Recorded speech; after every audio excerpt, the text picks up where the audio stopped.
Assalamu alaikum everyone, barkanmu da warhaka, sunana Maryam. Yau insha Allahu na zo mana da bayani ne kan masu VT website.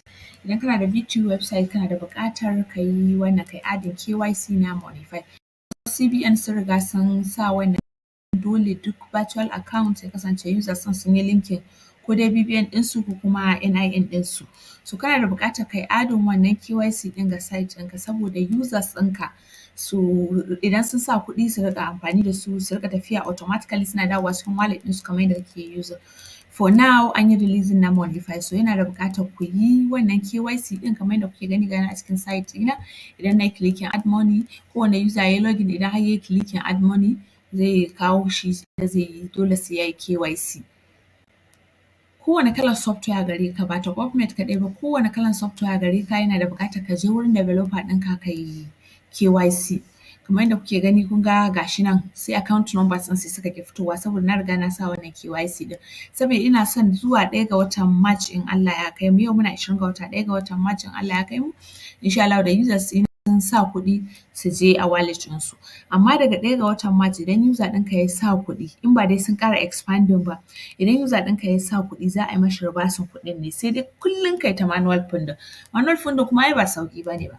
So kamar yadda kuke gani idan user ya yi clicking zai sa wannan gashi nan an ce KYC verification, aka sa account verification sai aka ce get a dedicated bank account for fast and automatic funding. So kun ga bayani nan akai as required by the Central Bank of Nigeria (CBN).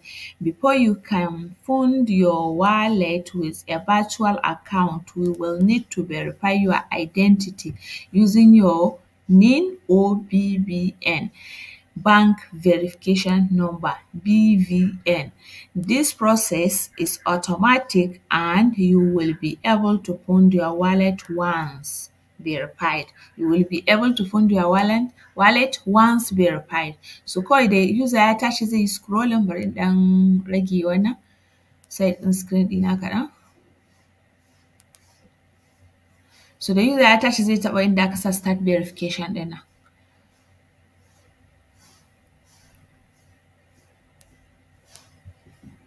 So kamar gani gashi nan sai kai wannan okay ya sake loading, ga ya nan na sa start verification. So kamar yadda kuke gani ga nan inda aka sa kai selecting option, so zan yi user zai iya selecting ko BVN ko NIN.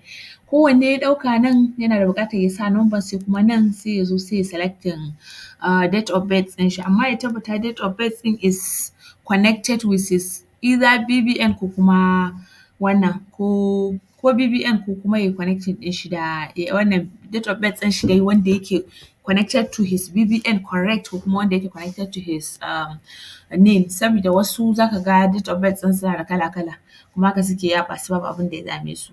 Kamar yadda kuke gani wannan top up software kenan. Idan kuma zan je site ɗina da nake ba da API shi ma za ku ga na yi mishi wannan.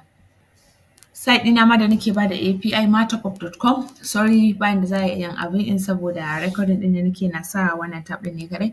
So amma dai idan kun yi login misali kun je kun yi register kun yi login za ku ga shi ma na sa mashi wannan verification ɗin. Verification ɗin dole ne saboda doka ce daga CBN sannan kuma daga NIBSS. To saboda haka NIBSS kowa ya sani wannan hukuma ce wadda take in charge of transfer. Za ku ga idan server ɗinsu ta yi down za ka ga babu bankin da za a iya tura kuɗi. So wannan shi ne.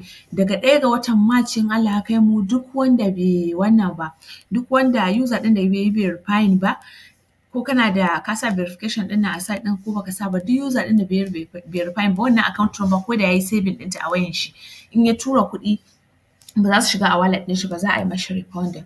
So kuma kai idan baka sa ba, in ka sa ka fita sai su zo su yi ko sun kama complaint za ka ce su yi KYC. So amma idan baka sa wannan account ɗin ba, baka sa wannan verification ɗin a site ɗinka ba, ka ga nan kuma wannan aikin ya zama naka, sannan kuma wataƙila lokacin abin ya rincaɓe. Kana so wancan developer ya maka yana yi ma wasu layi ya bi wannan an bi layi da yawa, so yana da kyau ka je ka samu developer kai ya yi maka. Ga masu top up mate users za su iya zuwa in masu, amma ka tabbata software ɗinka tana da license. Idan har ka san software ɗinka siyan ta kai wani wuri ba ta da license, abin da kake da buƙata shine ka zo kai update. Idan kai update sannan kuma kai KYC, sai ai maka KYC ɗin, su ne waɗannan abubuwa biyu da za ka yi. In kai update za ka samu license, sannan kuma idan kai wannan, in kai update ɗin za ka samu license, sannan kuma za ka iya biyan kuɗi a yi maka KYC. Kuɗin update daban, kuɗin KYC daban. Wannan shi ne. Sannan ga wannan advice, bai kamata a ce na sa shi cikin wannan bidiyo ɗin ba, amma advisably shi ne duk wanda ya san bai da licensed software, misali zuwa ya saya script ɗin ya haɗa site ɗin shi, ko kuma zuwa ya ba ma wani wanda ya san ba wannan legit developer bane ba, ko kuma dai developer shi ma sayan script ɗin ya zo ya haɗa masa site ɗin. So advisably shi ne ka zo ka yi update sannan ka yi wannan don a baka me yake da suna, a baka license. Sabida shi kuma wannan by 1st April in Allah ya kai mu, kun ga wata ɗaya tsakanin shi da Monnify ko, duk site ɗin da aka kama yana using da top up mate software wadda aka sissiyar ce, to gaskiya za a yi shutting down ɗin hosting, za a yi shutting down ɗin site ɗin gaba ɗaya, da hosting ɗin shi da Play Store duk za a yi shutting down. So advisably shi ne ku zo ku yi update don a baku license, sannan kuma ku zo ku yi KYC, shi kuma wannan saboda Monnify, saboda users ɗinku su ci gaba da amfani da automatic wallet funding. Wannan shi ne. Thank you very much. Na gode ƙwarai. Mu haɗu da ku a wata bidiyon insha Allah.